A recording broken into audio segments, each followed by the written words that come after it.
Hey guys, welcome back to the Cash Flow YouTube channel. My name is Bo and I'm back with another full-length house flip, DIY style as always. Have you ever wondered what it's really like to flip a house?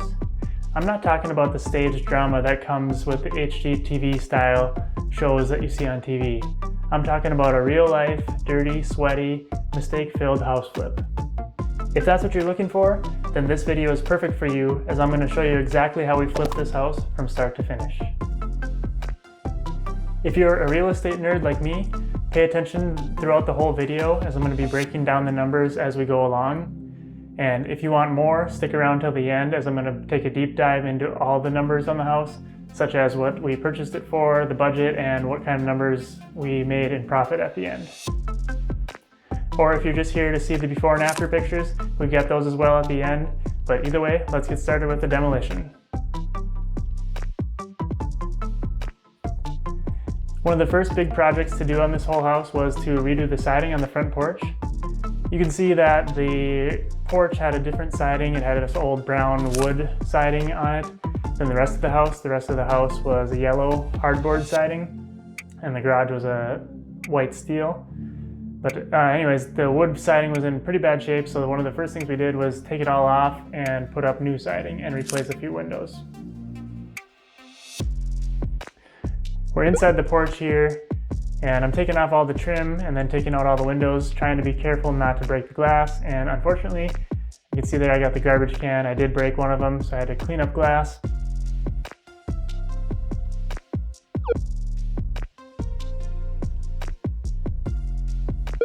Once I got the old windows out, I put in window frames that I had built. You'll see in the back of the room, I actually ended up just covering up those two windows as we ended up changing the layout of this room a little bit. We decided to just put in two windows and build a closet in the back of the porch. That way you'd have a kind of a mudroom type of feel.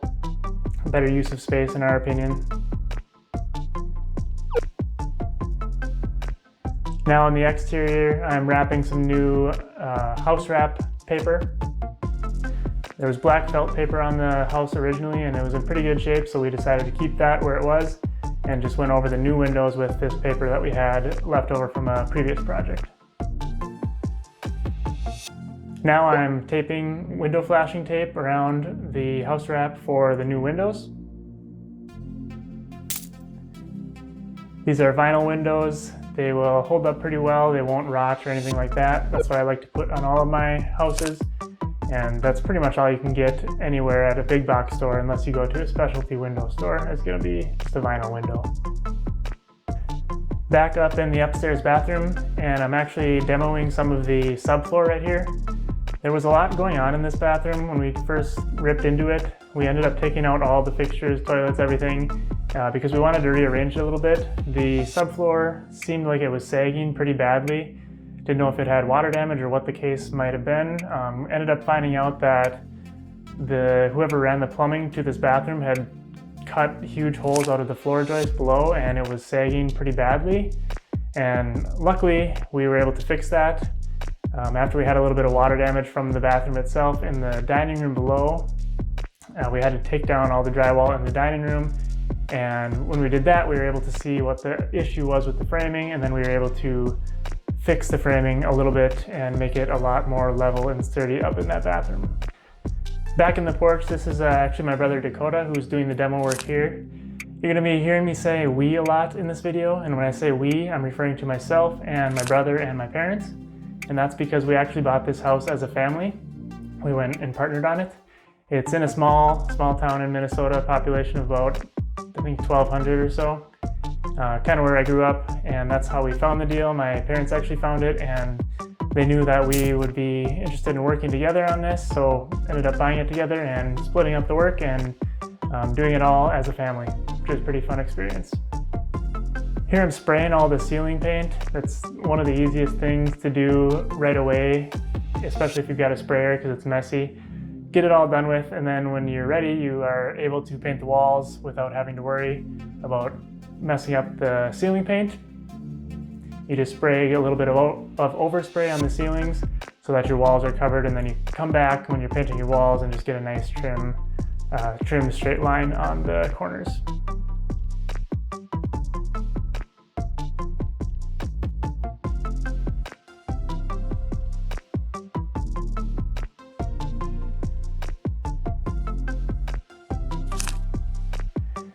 If you're new to my channel, I am a self-taught house flipper. I originally went to school to be a mechanical engineer. Did that for a couple, 3.5 years before I decided that I didn't want a 9-to-5 job, so I quit that and went out on my own to do house flipping.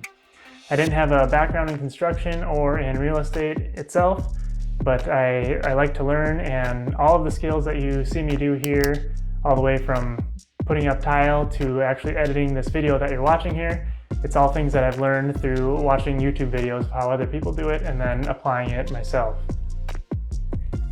I believe that anyone can learn pretty much anything if they just put in enough time and effort and do a little bit of trial and error and learn from others as well as your own experience. If you're interested in learning more from me, I've got some resources at my website, which I'll link to in the description below. But if you're looking to get into real estate, you can use my actual spreadsheets that I use to analyze rental properties and make house flip budgets. And I'm always adding more, so check it out and see if there's anything that you'd like to use.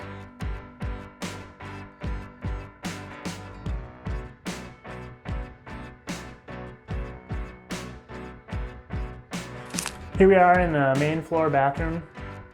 My mom's painting the walls here. That's generally her area of expertise. She's a pretty good painter. This was the easiest room to do, and it's one of the first things that we did outside of siding the porch.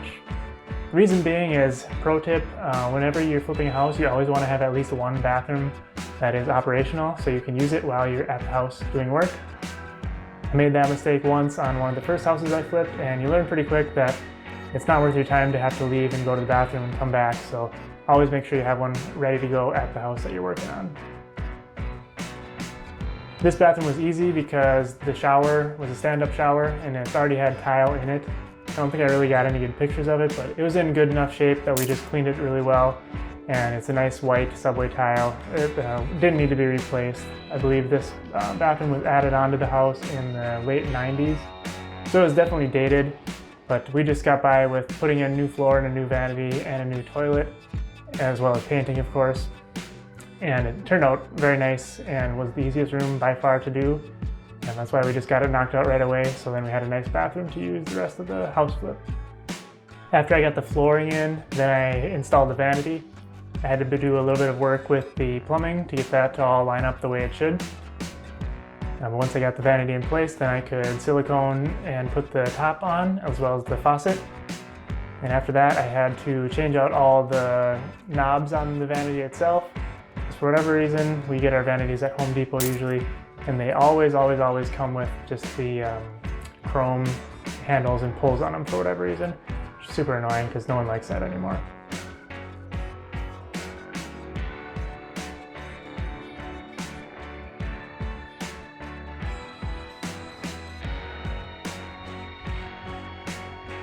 New toilet next, easy to install. We go with the dual flush one, it's from Home Depot as well, works good. Back outside, and I'm putting up vinyl siding. Vinyl siding is one of my favorite projects to do. It's just really satisfying to me. I don't know why, probably because it goes relatively quick once you have everything set up and ready to go. And it makes a huge difference in the look and feel of the house. So that's why I like doing it. It's a little bit difficult to do solo, as you can see here, especially on some of the longer pieces. It takes a little bit of maneuvering and multiple ladders to get them to snap into place, but it can be done. But if you have a second set of hands, this is a good project to do with two people, which we could have done, but like I said, it was one of the first things we wanted to get done quickly, and I like doing it, so I just volunteered and did that myself. If you're watching and you're noticing that I'm showing up on camera a lot more than anyone else, and so you're thinking that I must have did all of the work, well, you're right. Just kidding. But we split the work pretty evenly. I maybe did a little more work, but the reason that you're seeing a lot more of me is because I'm the one with the YouTube channel, meaning I'm the only one who always remembers to press record on the camera, which means we didn't get everything, but it definitely skews me onto camera more than the rest of the family, so that's why. If you're paying attention, you'll start to see some of our expenses pop up in the lower right-hand corner. These are going to vary depending, of course, where you live and what style and value of house you're trying to do work on. But I just wanted to show some of our actual expenses so that you can get a feel for what a real flip is like and some of the costs that just come along with every stage of the flip itself. You also see a monthly total pop up from time to time, and every month, it's roughly a month. I'm just showing you what we spent in that month on whatever projects we got done in that time. The whole project was about 6 months. We bought it in the summer and finished it right before Christmas time. But I just wanted to show you guys just kind of how money can flow on a house flip and how you need to be prepared, especially on a big flip like this, to have cash ready to go, because it adds up quick, that's for sure. And I didn't necessarily capture everything in all the monthly expenses and in the video itself. There was a lot of things we bought that we didn't get to show on camera, or there's also things like utilities, heat, electricity, things of that nature, some hired labor here and there that wasn't shown in the video, so then I just put other expenses, and that kind of shows you how much money we spent month by month. Back up in the bathroom, I had to get the tub in place as well as the new water lines. I actually had to hire a plumber to reroute all of the drain plumbing for the toilet and the shower and the vanity since we moved them all. We decided to just hire that out. I'm decent at water line plumbing, but I haven't done much drain plumbing, and we knew a guy, so we just had him do it.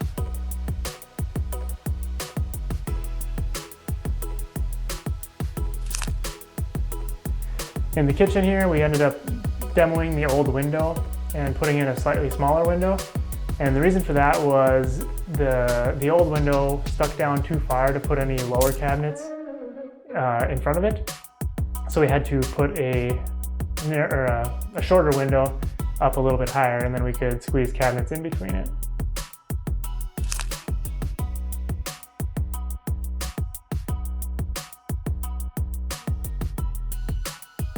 Now we're in the porch interior, putting up some drywall on the ceiling, my dad and my brother. The camera is actually sitting in the living room right now. We're looking through the old living room window. I didn't really get any video of that getting taken out, but basically there was an old big window in the living room that originally at one point I am assuming looked to the outside, and then the porch was added on at some point on the outside of that window. And so it's kind of a sunroom. Like I said, we decided to close off 2 of those windows, as well as just closing in the living room window and making it more of a true mudroom entryway type room. And mainly because that window in the living room wasn't really doing much, and it would have been pretty costly to replace a window that doesn't even go to the outside, so we got rid of it.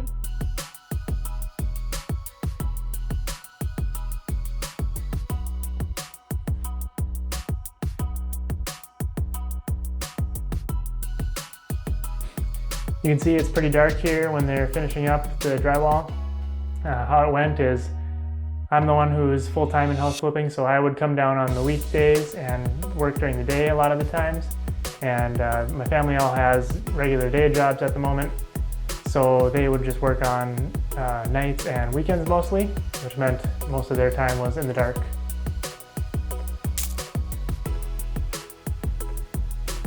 Which is another reason that I was the one who ended up doing the siding, because I could work during the day.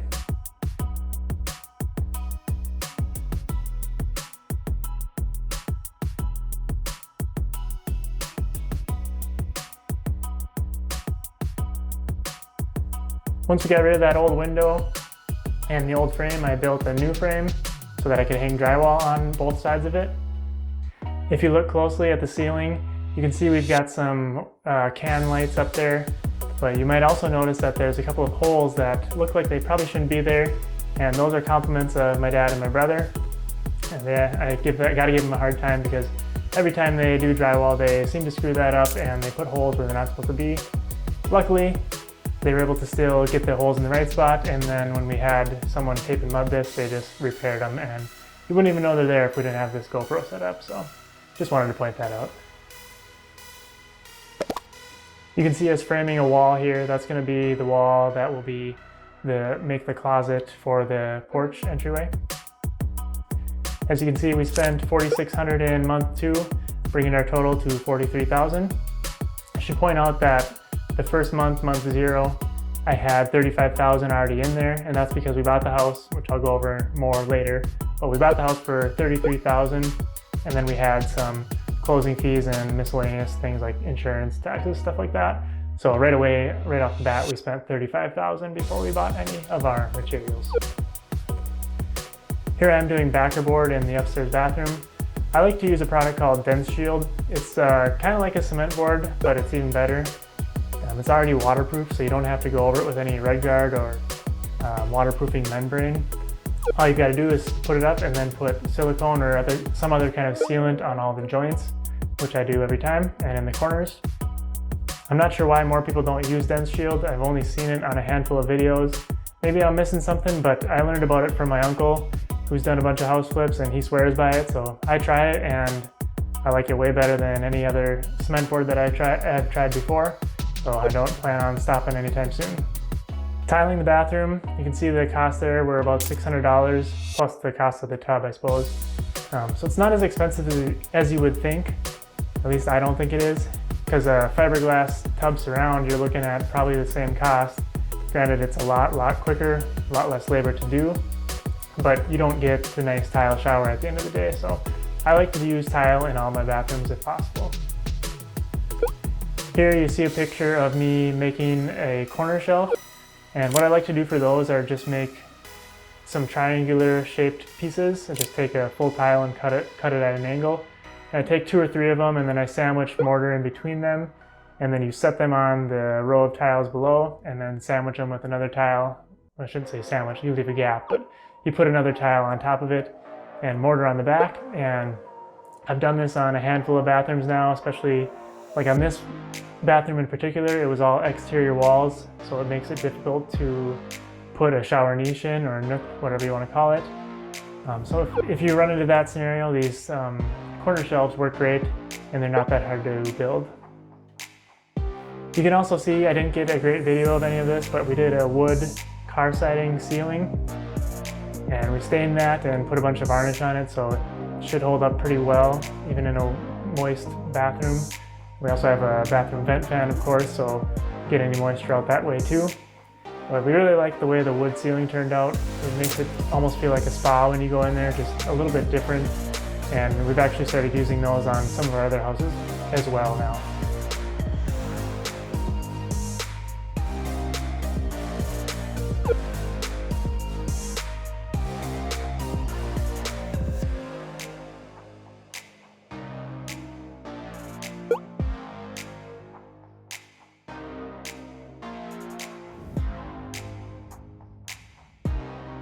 Now I'm putting grout in all of the tile joints on the walls.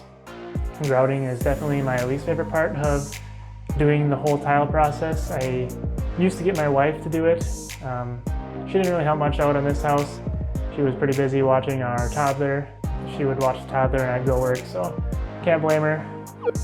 She was just as productive doing that, but it meant I had to do all the grout work myself, unfortunately. After grouting, I like to use a silicone grout on all the corners. You don't want to use regular grout in the corners because inevitably houses are going to shift, especially an older house like this. And so you want to put something that's flexible in the corners. In most places, we go to Menards, but they'll have a caulking that will match your grout color. And so you can just go ahead and use that in the corners, and then you should be safe from any cracking that may occur in the future.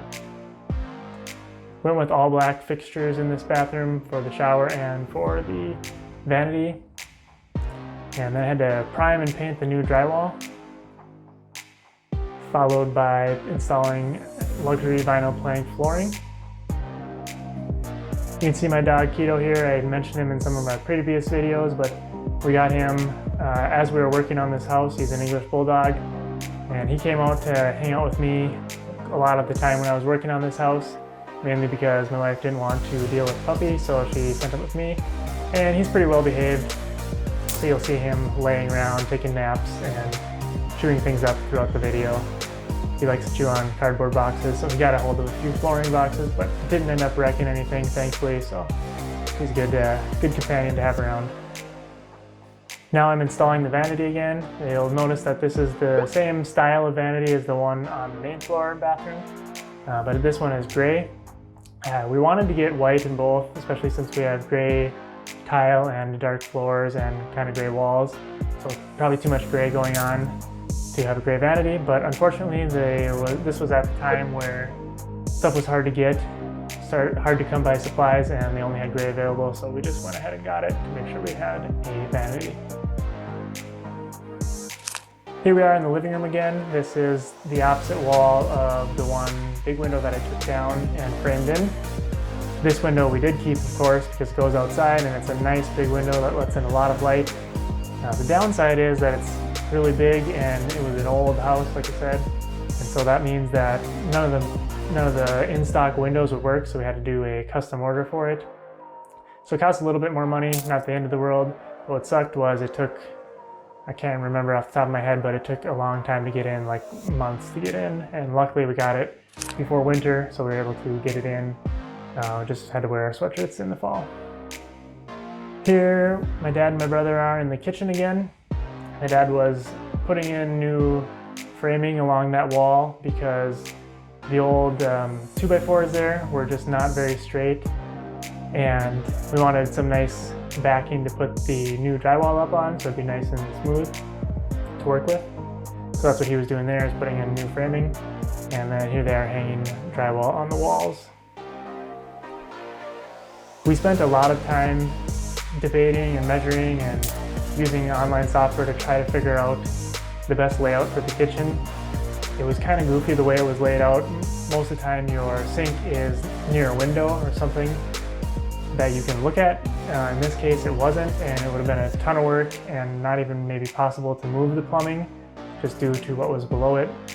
So we came up with the layout that we did that you'll see a little bit later, and it might not be great, but it was the only thing that we could come up with after really racking our brains, and it just made the most sense, even if it's not necessarily perfect.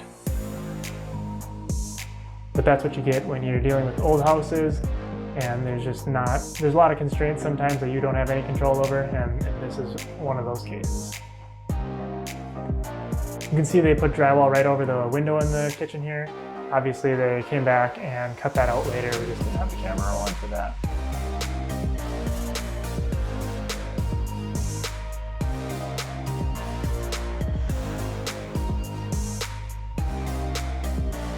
Here I am up in the upstairs bedroom. I call it bedroom number 1. It's the biggest bedroom, it's the master bedroom. When we bought it, it didn't have a closet in it, it just had a big, freestanding cabinet thing. And we debated keeping that because it was a big cabinet and it was in decent shape, but we ended up just deciding to take it out and framing in a new wall to make a pretty decent sized closet. And another thing we had to do was close in the chimney back there. Kind of hard to see, but we had to run ductwork in the back right corner there. And so we had to close that in anyway, so I was like, well, you might as well just run a wall straight across if you're going to be taping and muddying up there anyways, and then you'll get a nice closet out of the deal.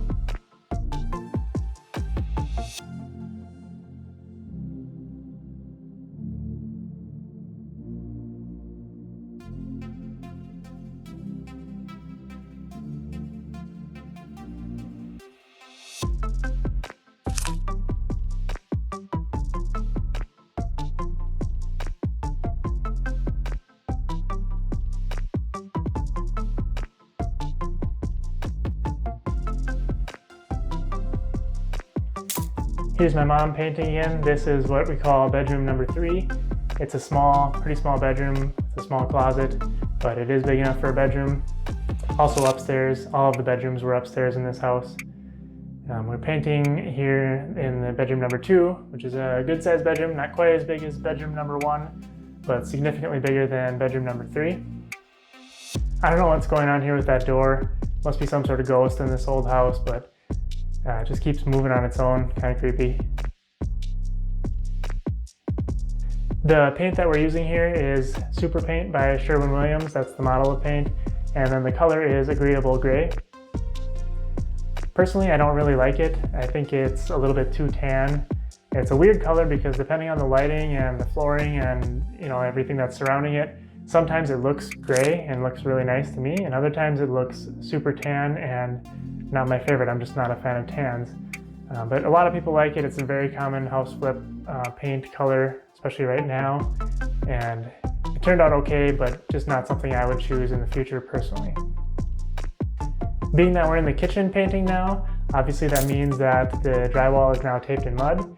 And I didn't get any of that on film, and that's because that's one of the only things in this house that we hired out was someone to tape in mud all of the new drywall throughout the house. I had a guy come over and quote it, and he gave me a number that seemed very reasonable to me. It was about $1,000 for them to come in and do it all on their own. It only took them about 4 days. It would have taken me or my family a lot longer than that, and not something I enjoy doing anyways. So as much as I like to DIY things, I definitely was happy with our decision to hire that part of the project out and get that off our hands. Here's Dakota in the porch interior. You can see we've got that closet wall up now. Don't have the door in. We wait till after we put the flooring in to put the doors in. This is a luxury vinyl plank flooring. It's the quick together kind. We ended up putting the same floor in the whole house. I've done houses before where we put different flooring in different rooms. I should back that up. We did put different flooring in the bathrooms. I like to do bathrooms separate, but everywhere else in the house got the exact same floor. The reason I like to do that, after some trial and error of doing it both ways, of putting different floors in different rooms or doing it all the same, I like doing all the same because it makes the house feel more complete as like one style, I guess you could call it. And the other reason is any of your scraps from one room just get used over into the next room, and so you end up saving on flooring with less waste and ends up saving you money in the long run. Back in the living room, painting over the nice pink paint with our agreeable gray.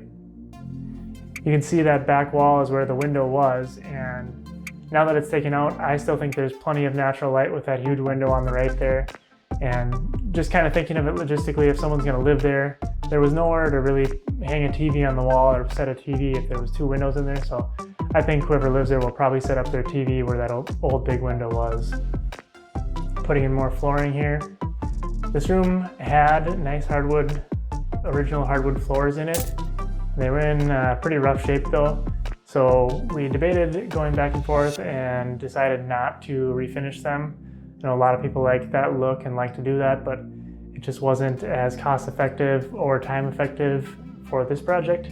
And being in that they weren't in great shape anyways, we just decided to go with the same new flooring in there as well. You'll notice an expense that popped up was for a new furnace and air conditioner for over 15 grand. So it's a huge expense. It was the biggest expense on the house. What that was when we bought the house, there was actually no heat and no air conditioning. No heat is not good when you live in Minnesota, and it had been that way for 1 or 2 years, I think.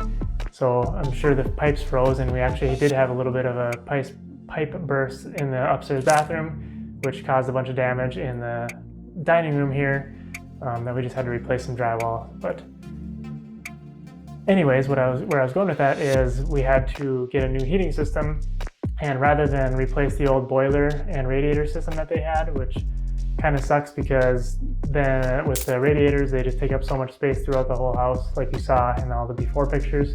So we got rid of all those, and then we were able to utilize the old chimney cavity that was in the house, and we hired a HVAC professional. They came in and ran new ductwork. They put a new furnace and central air unit. They put that down in the basement, and were able to run new ductwork through the old chimney cavity up to the ceiling or up to the attic, and then they were able to put it in all the upstairs bedrooms and bathroom. And then they were able to also from the basement put heat into all the rooms on the main floor as well, which was a huge upgrade to this house, had to be done, and huge value add, even though it was at a nice size price tag of $15,000. More flooring in the upstairs bedrooms. That was my job. I really like to do flooring. It's just like siding to me. It's quick and it's satisfying. You get to see a lot of change in not a lot of time, which is why I like to do it. I've mentioned before in some of my other videos, but I'll mention it here again, but if you're ever looking to do a flooring project, I would definitely look to invest in a flooring cutter like we've got here. If you're just doing 1 or 2 rooms and don't plan on doing a lot of DIY stuff in the future, it's probably not worth it. You can get by with a utility knife and a speed square. But if you're looking to do any sort of major renovation or multiple houses in the future, it's only a little over $100 to get one of these, and it's really worked well. It saves on a lot of time and it gets a nice clean cut every time. Moving on to the kitchen again. We finally got our cabinet order in. Have to special order them. We get these from Menards. They're nice cabinets because the doors and drawers are all soft close, and the boxes for the cabinets are very sturdy. They're made out of 3/4 inch material. A lot of times you won't see that thick of material, but they're very sturdy, and they've got but they've got legs on the bottom with a screw on them, so you can level each leg individually, so you don't have to work with any shims either. And I would definitely recommend these cabinets to anyone who's looking to redo a kitchen on their own. As you can see here, now that the cabinets are in, with the window over on the right side there, like I was saying earlier, the old window would have came down to below where the countertop or where the cabinets are, and you wouldn't have been able to put a cabinet over in that corner or a countertop.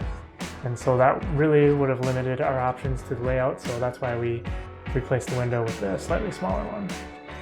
Another pro tip that I've learned after doing some kitchens on my own is if you can do the upper cabinets in a big mega cabinet like this, it can save on a lot of time. If you've got extra hands around especially, you might as well just put them together on the floor and then put them up and level it all at once. Now we're working on the countertops. We just went with laminate countertops here. We didn't want to go with anything too fancy like granite or quartz.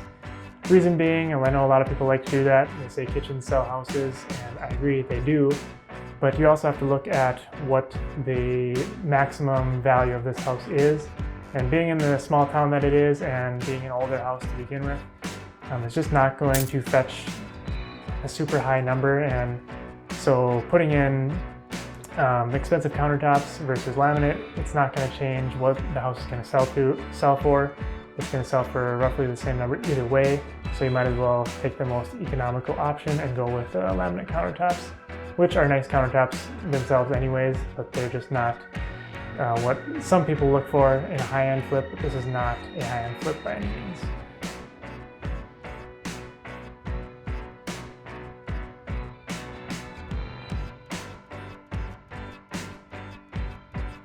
My goal with this channel is to help teach other people more about real estate, DIY, making money, and becoming financially free.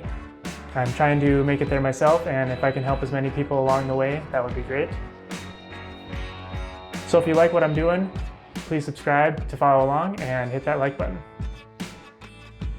Moving on to the sink countertop area. To put in a sink, all you gotta do is measure where it's gonna go and drill out the countertop using the sink template that usually comes with the sink. One thing that I've learned just recently actually was, sounds kind of dumb to say that I hadn't learned it till recently, but is to put the sink faucet in before you put the countertop in. It's kind of a pain, and the sink itself too. It's a big pain to put that in once the countertop's in place, because you're working on your back in the cabinet above your head. So if you can do it beforehand, put it in, and you'll save yourself a lot of time and effort. Above the sink area, instead of doing wall cabinets, we decided to just do open shelving like you can see there. Now this might be kind of trendy, but it's still on trend right now anyways.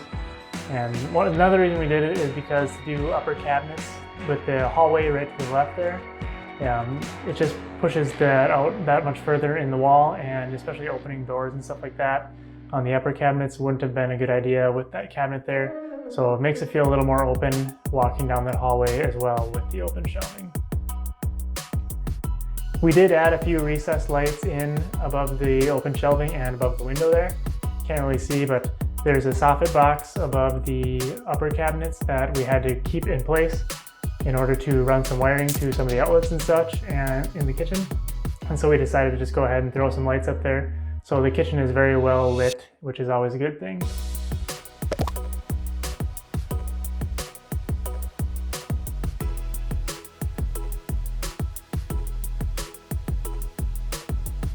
This is the laundry room. We haven't really spent much time out here. but we're just painting the walls here. There's washer and dryer hookups here on the left, and a built-in cabinet on the right, which we did end up keeping, and painted blue, dark navy blue, which made it stick out and look pretty good. It was just a lot of shelving space and the storage space to get rid of, so that's why we decided to keep it. More LVP flooring again in the laundry room. We actually had to snap a line in here to get a nice straight start with that built-in shelf closet thing there. It was kind of hard to get started on that wall, so we needed to have a straight edge to follow. And the reason we had to start there is because we had to work our way into the kitchen, as you see here, and that way we could go into the kitchen without having any seams and just have a nice smooth transition. I've said it before in my previous videos, but apologize for the flickering. Not sure what goes on there. I didn't change anything with the settings or the lighting in this case, and my GoPro just decided to freak out and make all these weird lines. I've messed with the settings a bunch. I'm not sure how to get it fixed. If anyone's a GoPro expert, let me know. But you don't know about it until you're reviewing the footage, and at that point it's way too late.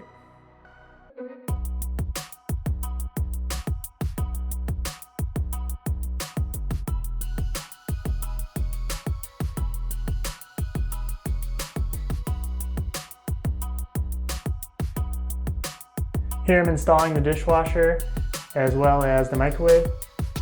We ordered these from Home Depot, I believe it was, and they do free delivery at home. They'll put the fridge in place and the stove, and then they bring the dishwasher and microwave in, and you can pay them to install it, but they're pretty easy to do, so I just decided to do them myself.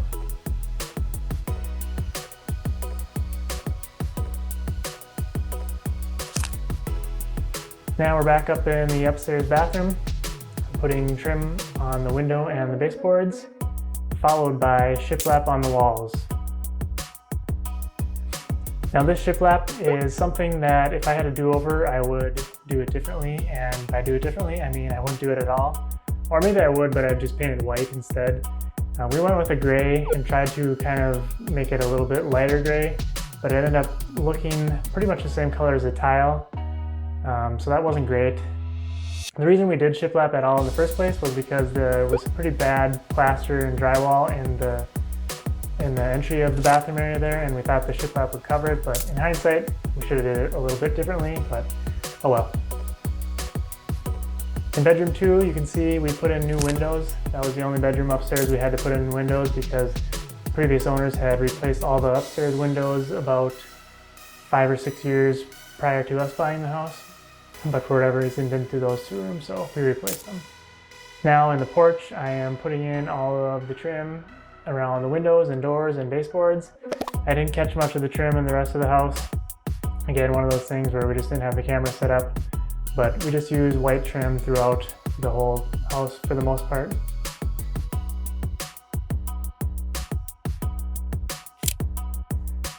All right, now let's get into the numbers on this house. We bought this house for $33,000. We actually found it through my mom's hairdresser, of all people, believe it or not. She was talking to her hairdresser, and the hairdresser knew that we were house flippers, and she had heard of this house that was potentially available and needed a bunch of work, so she got us in contact with the seller, and we met with them and were able to negotiate a price that worked for both of us and settled on $33,000. We had to pay cash for this house. There was no way a bank was going to loan on it in the condition that it was in.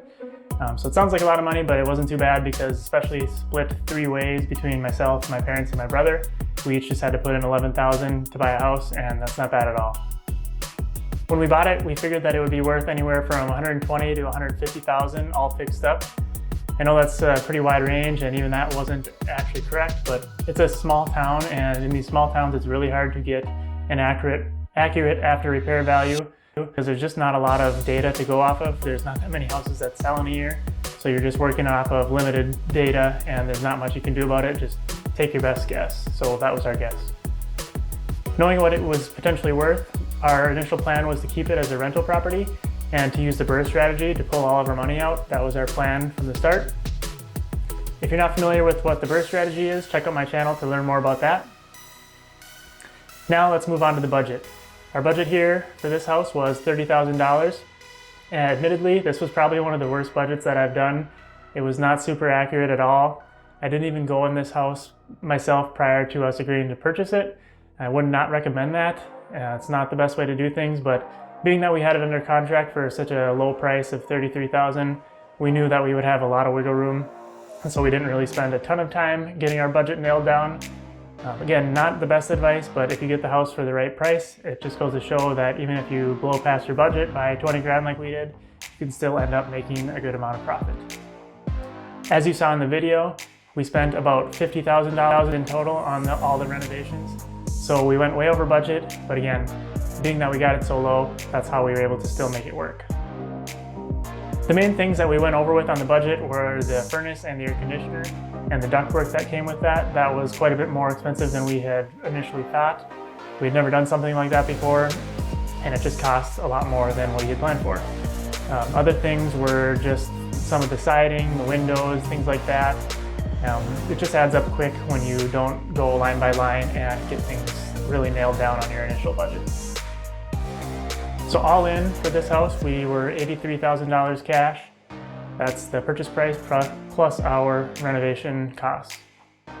We were in the process of getting a loan set up so we could pull all of our money back out of this house and keep it as our rental property like I mentioned. But when we were doing that, we saw a couple of houses that came on the market that were not nearly as nice as ours, and they were selling for a lot more than we thought they were worth. So at that moment, we decided that maybe it would be better use of our money to just go ahead and put the house for sale and try to get as much for it as we could, being that the market was hot and the rental market in this particular town is not super high end. So there's not going to be a high rent value, maybe $1,000, $1,200 a month at most. So it was not a great investment to keep as a rental at this point, and that's why we decided to try to sell it. We ended up listing the house for sale for $169,000, and after I think it was 2 weeks, we got a full price offer. A young family ended up purchasing it. This was way more than we had initially planned for. Like I had said, our goal was to get between 120 and 150, so to get 170 out of it was a great deal. So with selling it at 169, we did have to pay a decent amount at closing for the buyer to pay for their closing costs, and then as well as the realtor fees, as you can see here.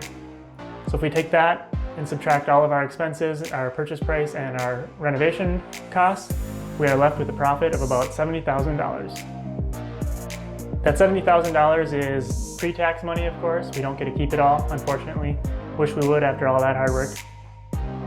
If you're interested in learning more about the budget or the renovation costs or the tax implications of selling versus renting and all of those sorts of things, let me know in the comments below. I can make a dedicated video to those subjects specifically and go more in detail on all of that to help you guys out.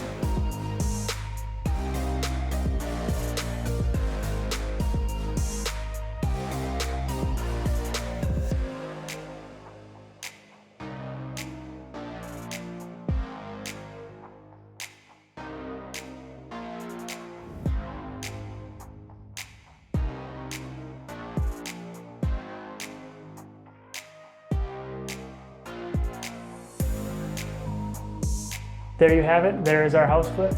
Thank you for following along. I hope it was valuable to you as a viewer. If you have any questions or feedback or things you want to know more about, just let me know in the comments below. I'm happy to read all the comments. I try to respond to every single one that I can. Since you made it this far, you might as well check out a couple other videos on our channel. If you want to learn more about real estate, check it out here, or watch our hoarder house flip down here.